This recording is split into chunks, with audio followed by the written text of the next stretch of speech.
কোনো এলাকায় যখন মুসলমান সংখ্যাগরিষ্ঠ হয়ে যায় তখন সেই এলাকার মুসলমানরা যে আইন কানুন, শাসন ব্যবস্থা, বিচার ব্যবস্থা, ভারতবর্ষের সংবিধানকে বুড়ো আঙুল দেখায়, তার সবচেয়ে বড় প্রমাণ হচ্ছে মালদার মুর্শিদাবাদ।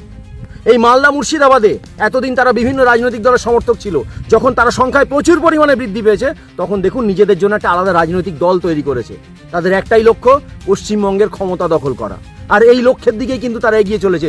দীর্ঘদিন ধরে এই সমস্ত এই দুটি জেলার মুসলমান অধ্যুষিত অঞ্চলগুলোয় একটা আলাদা সমান্তরাল শাসন ব্যবস্থা চালু করার তারা চেষ্টা চালিয়ে যাচ্ছে। মাইকিং করে বলা হচ্ছে যে রবিবারের জায়গায় যেন সমস্ত প্রতিষ্ঠানগুলো শুক্রবার দিন বন্ধ থাকে। ভাবতে পারছেন, মাইকিং করে। পুলিশ কিন্তু কোনো ব্যবস্থা নেয়নি এতদিন, কারোর বিরুদ্ধে কোনো ব্যবস্থা নেয়নি। আর 7 জন বিচারপতিকে ঘেরাওয়ের কাণ্ডে যাকে পুলিশ অ্যারেস্ট করেছে সেই আইনজীবী, তাকে কিন্তু পুলিশ অ্যারেস্ট করে এই মমতার সরকার কৃতিত্ব নেওয়ার চেষ্টা করছে।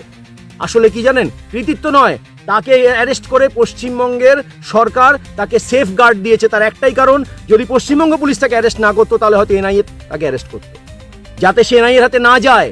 কারণ এনআইএর হাতে গেলে এই সমস্ত হিংসায় কারা উস্কানি দিচ্ছে, তার ফান্ডিং কোত্থেকে আসছে, কোন কোন জঙ্গি সংগঠন এবং কোন কোন রাজনৈতিক দল এই ঘটনার সঙ্গে যুক্ত, তা বেরিয়ে আসতো। সেটা যাতে না বেরোয় সেই জন্যই খুব প্ল্যানফুলি তাকে পশ্চিমবঙ্গ পুলিশ দিয়ে অ্যারেস্ট করা হয়েছে।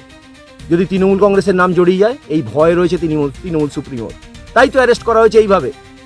আজকে দেখুন এই অবস্থা মালদা মুর্শিদাবাদে রয়েছে। কিন্তু এই অবস্থা দেখে যে সমস্ত তৃণমূলের লোকজন, যে সমস্ত তৃণমূলের হিন্দুরা বা সিপিএমের হিন্দুরা ভাবছেন যে যাই হোক মুসলমানরা সংখ্যাগরিষ্ঠ হলেও পশ্চিমবঙ্গের ক্ষমতায় কোনো মুসলমান মুখ্যমন্ত্রী আসলেও তারা সেফ থাকবেন, তারা সম্পূর্ণ ভুল ভাবছেন।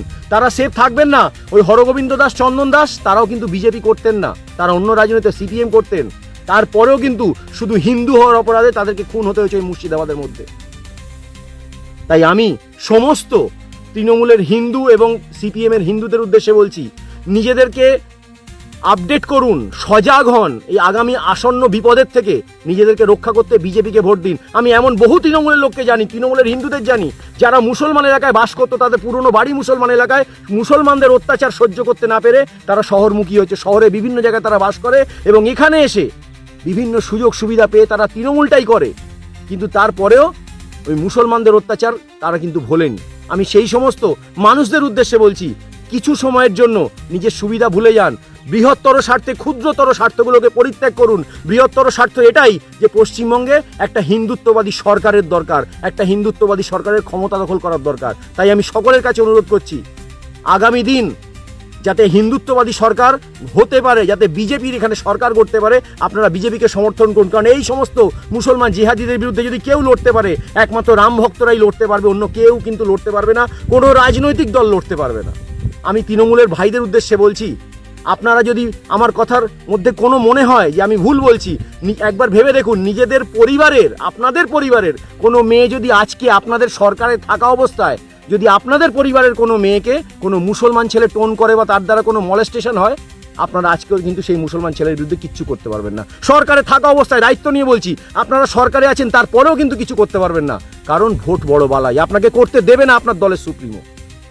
তাই সজাগ হন, সচেতন হন, এই ভোটটা বিজেপিকে দিন। কারণ প্রতিবাদ করতে হলে বিজেপি ক্ষমতা আসার পর আপনারা নিজেদের রাজনৈতিক দল, তাদের আপনাদের কি মতাদর্শ আছে সেগুলো প্রচার করতে পারবেন। শুধু তাই নয়, কোন মতাদর্শ ভালো আর কোন মতাদর্শ খারাপ সেটা মুখ ফুটে বলতে পারবেন। কিন্তু একবার মুসলমানরাই এই রাজ্যের মুখ্যমন্ত্রী যদি কোনো মুসলমান হয়ে যায়, যদি মৌলবাদী কোনো গোষ্ঠী এই রাজ্যের ক্ষমতায় বসে, তখন কিন্তু কিছু বলতে পারবেন না। কারণ কোনো কিছু তাদের বিরুদ্ধে কথা বললেই আপনাকে দাগিয়ে দেবে, আপনি ইসলাম বিরুদ্ধ, আপনি আল্লাহর বিরুদ্ধে কথা বলছেন, দিয়ে আপনার ধর থেকে মুন্ডু আলাদা করে দেবে। এটাই হয়ে এসছে, এটাই হয়েছে, পৃথিবীর ইতিহাস দেখুন, এটাই হয়েছে। তাই আসুন সকলে মিলে একসঙ্গে লড়ি। এই জেহাদি শক্তিকে পরাস্ত করতে প্রত্যেক হিন্দুর বিজেপির পাশে থাকার অত্যন্ত প্রয়োজন।